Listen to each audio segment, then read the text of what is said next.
Imagine you're swimming 115 feet below the surface of the earth. Crystal clear spring water, right? You reach the dark entrance of a limestone cave. But blocking your path is a locked metal gate. And change right to that gate is a sign of the Grim Reaper, literally warning you to turn back or you will die. Now, this isn't some metaphor. This is the very real locked gate at Vortex Spring in Florida. They actually installed it after 13 divers lost their lives to the darkness in the 1990s alone. So, this brings up a really fascinating and, frankly, tragic question. Why do completely rational, everyday people just ignore a literal sign of death? How on earth do they justify swimming right past the Grim Reaper? Well, in this explainer, we aren't just swapping extreme survival stories. We're going to decode the exact psychological traps that cause people to completely ignore the most extreme safety warnings on the planet. Welcome to the explainer. Today, we're looking at the anatomy of a fatal decision. We're going to break down the specific cognitive biases that lead to these tragedies, using some deeply sobering accounts from the world of cave diving to understand exactly how the human brain just completely overrides logic when faced with extreme risk. Here's our roadmap for today. First, we'll cover the illusion of authority, then the halo effect trap, followed by the overconfidence bias, and finally, we'll wrap up with how to spot these dangerous social cues in your own life. All right, let's jump straight into section 1, the illusion of authority, or trusting the wrong leader. So authority bias is this incredibly powerful cognitive shortcut we all have. It's basically our tendency to blindly trust someone just because they project confidence. We completely bypass that gut instinct to actually verify if they have the verified credentials to keep us safe. I mean, it's wild how a confident smile and some professional-looking gear can just completely hijack our critical thinking. And this trap played out brilliantly, and tragically, at the Blue River sinkhole in Central America. Back in 2003, 6 recreational divers hired a guy named Carlos. Now, their perceived reality, which was fueled by his online photos and, dozens of 5-star reviews, was that Carlos was this seasoned cave instructor with a decade of experience. The actual reality? The guy just held a basic open water card. Turns out, literally anyone can buy cheap gear and post fake reviews online. His photos were taken just inside the sunlit cavern zone, and instead of a proper cave diving reel, his lifeline was literally a cheap spool of string from a hardware store. The result of trusting that fake authority was a rapid, cascading failure. When Carlos led these uncertified divers too deep, the daylight vanished. Then a diver's fin accidentally hit the floor, kicking up all this fine silt. Within seconds, a thick brown cloud just explodes into the water. Visibility instantly drops to absolute zero. In the sheer panic of it all, they lost the guideline. Carlos was totally unequipped for an emergency and led them down the wrong tunnel. Because of his deceit, 2 divers completely ran out of air, and they were found the next day holding hands. We actually see this exact same trap again at the Calavera Cenote in Mexico. 2 dive shop owners, Harry and Maria, hired a guy named Juan. Now, to the 8 uncertified tourists on the trip, Juan seemed like a totally trustworthy dive master. But in reality, he was just an open water instructor with absolutely zero cave diving certification or training whatsoever. When he led them past the safe cavern zone and into the endless maze of the real cave system, they got separated. Without a guideline, the panic set in, and 3 people drowned, including Harry and Maria.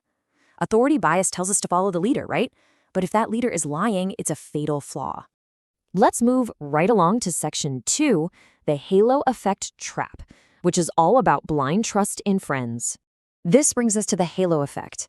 This happens when we take a person's proven competence in one specific area and wrongly project it onto a completely unrelated, highly dangerous area. We just automatically assume that because someone is great at X, well, they must naturally be great at Y.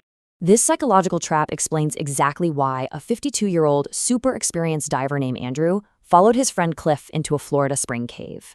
See, Cliff was a certified instructor, highly respected for open water pools and reefs. And because of this halo of expertise, Andrew trusted him implicitly. They actually lied to the facility, signing forms promising to stay in open water while literally hiding cave lights in their gear bags. Because Cliff was a well-known instructor around there, the staff fell for the halo effect too. Nobody checked their bags, and Andrew followed his friend right into an extreme environment where neither of them belonged.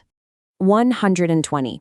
That is the exact depth in feet where the recovery team found both men's bodies. Andrew simply ran out of air, following his trusted instructor. But you know what the most heartbreaking detail is? Cliff was wearing double tanks. When rescuers checked his gear, they found the valve connecting his two tanks was closed. One tank was completely empty, but the other was entirely full. All he had to do was reach back and open the valve. But lacking the muscle memory and the specialized training to handle the intense panic of a cave, he made a fatal error. Now for Section 3, the overconfidence bias, or the ego trap. Overconfidence bias is essentially an internal ego trap. It's this persistent belief that safety rules, physical limitations, and yes, even signs of the Grim Reaper apply to everybody else, but definitely not to you. So the crucial point here is how this internal ego, combined with an illusion of preparedness, creates a massive, lethal blind spot. Which brings us to the baffling disappearance of a 30-year-old guy named Ben McDaniel at Vortex Spring. On the surface, Ben had all the trappings of a pro. He had the double tanks, the buoyancy wing, the expensive canister lights. He told people he was researching cave diving and planned to be an instructor. But the truth? He completely lacked the rigorous 2 months of specialized training and the 125 supervised dives strictly required for certification. He basically convinced himself, and honestly everyone around him, that his towering confidence could just replace actual competence. Ben's overconfidence manifested in some very specific, highly dangerous ways. He blatantly ignored that locked metal gate at 115 feet. He relied completely on his own personal internet research instead of rigorous, supervised training. And he falsely believed that just buying high-end professional gear automatically meant he had the survival skills needed to use it. On August 18, 2010, Ben entered the water and never returned. It's believed he wedged himself into a passage so ridiculously narrow and deep that human rescue divers could never even reach him. His ego literally drove him right past the warning signs. All right, bringing it all together in Section 4, Spotting Dangerous Social Cues, your survival guide. When we map out the tragedies we've covered today, a pretty chilling pattern emerges. Carlos and Juan completely bypassed a lack of true credentials because of authority bias. Cliff ignored facility rules, and Andrew blindly followed him to his death because of the halo effect. And Ben McDaniel swam right past a locked gate and a literal sign of death due to overconfidence bias. In every single instance we've looked at, a clear, objective physical warning was ignored, all because a psychological trap completely obscured reality. So what are our actionable takeaways here? First off, always verify credentials. Never, ever trust your life to just a confident smile or some online reviews. Second, beware the halo effect. Keep in mind that expertise in one area absolutely does not transfer to another. Third, respect the physical gates and established safety rules. They are almost always written in blood. And finally, don't let professional, high-end gear mask amateur experience, whether you're looking at yourself or someone else. Understanding these psychological traps is absolutely essential for everyday decision-making. And that leaves us with one final, deeply important question to consider today. Look at the people you follow, the experts you trust, and the confidence you hold in your own abilities. Ask yourself, who is leading you past your own warning signs? Thank you so much for joining me on this explainer, and I'll catch you next time.